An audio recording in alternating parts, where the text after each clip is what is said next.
I'm going to be checking out this tenor saxophone, and it's a Selmer, but made in Taiwan. It's from the Selmer USA company, which is also involved with Con. So I think its full title is Con Selmer USA. I might be wrong, but I think that's what it is. And this is the TS500, and it's made in Taiwan. So no, this is not a Paris, France made Selmer, but let's move on from that. Let's check out what this is like in its own right. So I'm going to have a look around it first, and then we can do a bit of playing. So before we go into any playing, let's check it out. And first of all, we can have this sound. That's a nice ringing sound. I'll do it again. Hear that? That's just music to my ears, that nice ringing of the bell. Now this is a saxophone that I recently acquired a few weeks ago. Now how do I explain it? Well, it was not in the best of conditions. It had been lying around for many years from what I could gather. So I had to strip it down to a tube, literally clean inside and out, and then rebuild it, do everything that needed doing. So the condition of this saxophone physically was okay, but it really, really needed stripping down and cleaned up inside and out, and I've done all that. I re-regulated it, checked out all the mechanics, made sure everything was right, making sure the pads were okay, changing out anything that needed to be done. Also re-regulating the technical side of it, like some of the posts were, let's just say, not fitting square, but now when you do this, you can't move any of them rods. They're nice and tight. There's nothing sloppy on it now. The only thing sloppy is probably my playing, but we'll get to that later. So I'm going to have a quick look around this. And one thing you'll notice straight away is that it's a brass lacquered body with nickel plated keys. I think it looks quite nice. Reminds me of the old Yamaha 23s and 25s. Look at the body to bell brace. It has the S for Selmer USA. That's their logo, and it looks very, very funky. I like it a lot. Has the high F sharp key right there, and it's wiggling just like that. It's trying to copy off my friend the octave key, I think. Has a plastic thumb rest here. The C key has this extra bit on there, this bobbly bit on the end. I guess that's good if you've got bigger hands like I have, these big grubby paws. And of course my friend the octave key doing its wiggly thing there, look at that. And it's quite a substantial key as well. The palm keys are actually very comfortable. There's nothing funky or awkward about them. They feel very right. They just feel as if they fall right into place. I like them palm keys quite a lot. Let me show you the neck octave key. I'm going to take it off. Have a look at this.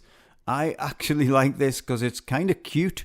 It's just the opposite of the modern octave keys that you get now, which are quite big. This is slimline. It's as if an octave key has went on a diet and it ended up like that.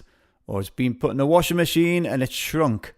But you can see the S of the Selmer USA logo right there. But yes, I'm pleasantly surprised on the initial feel and vibe of this tenor. Let me just get this neck back on properly. But it feels nice. It feels very comfortable. And the pearl keys feel very, very smooth. They feel so nice, actually. I'm getting excited about pearl keys on a saxophone. What's going on? Oh yeah, I'm a saxophone geek. That's why I'm getting excited.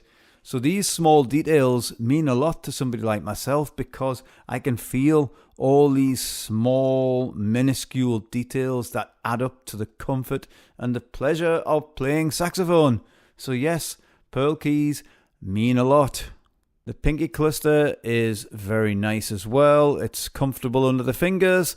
A feeling I get initially before playing it is that it sits correct under the hands. I don't feel anything awkward on it at all. It just feels nice and comfortable. That was a quick look around this tenor. Now, the most important thing, let's hear how it sounds. So I guess I better make a noise on this thing. My mouthpiece is ready, and I'm ready. So, yeah, let's make a noise, and I'll catch you lot after I've made a noise.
Yet again, another horn from Taiwan that has made me smile. I mean, I shouldn't be surprised by now because every horn that I've tried in the past 10 years from Taiwan has been very good, or at least good. I mean, this is marketed as kind of an intermediate level horn. I'm not really a fan of them badges. If a horn plays and it plays nice, you don't need a badge on it. But let's lean into that category, the marketing strategy, I should say. This is definitely a nice step-up horn. If you're just starting out, this would do you a long, long time. In fact, this would take you right through as far as you want to go because this has a nice sound, a nice feel, and the build quality is actually a lot better than you might give these credit for. I know a long time ago, horns from the Far East were kind of not the best in quality control, but that has changed a hell of a lot over the past 10 years particularly. These things are a very good, solid offering. That's exactly what I'd class this as, a very good, solid offering. It's a nice tenor. And yes, I know I'm a brighter sounding player and I will be pushing that side of the balance of, let's say, tonal concept. But if you're just going for your own sound and you're going for something a bit more mid-range to dark sounding, I really think this will do a great job for that. It's got a nice thickness, a nice core, and I like it. Something of more quality like this, in my view, is a step-up horn. You can use one of them cheap junkers to get you going, just to learn the geographics of a saxophone, the way around it, but you're going to step up to something, and then it might be something like this. And I think this is a very good choice. So yes, that's just my brief overall thoughts on it. I like the sound. I like the whole feel of it. I like the vibe. I like the look of it. Silver on brass. 20 years ago, I would have absolutely hated that look. But, times change and tastes change. I like this look now. But anyway, that sums up my thoughts on the TS500. Thanks for coming this far. And if it's been useful, do me a favour, smash that like button. If you're a new viewer to my channel, feel free to subscribe. That costs you absolutely nothing. But regardless, if you're a new viewer or you're a subscriber, thanks very much. Respect to you all out there. I'm going to go and get myself a nice cup of tea because I need one now. Have a great day. Bye-bye.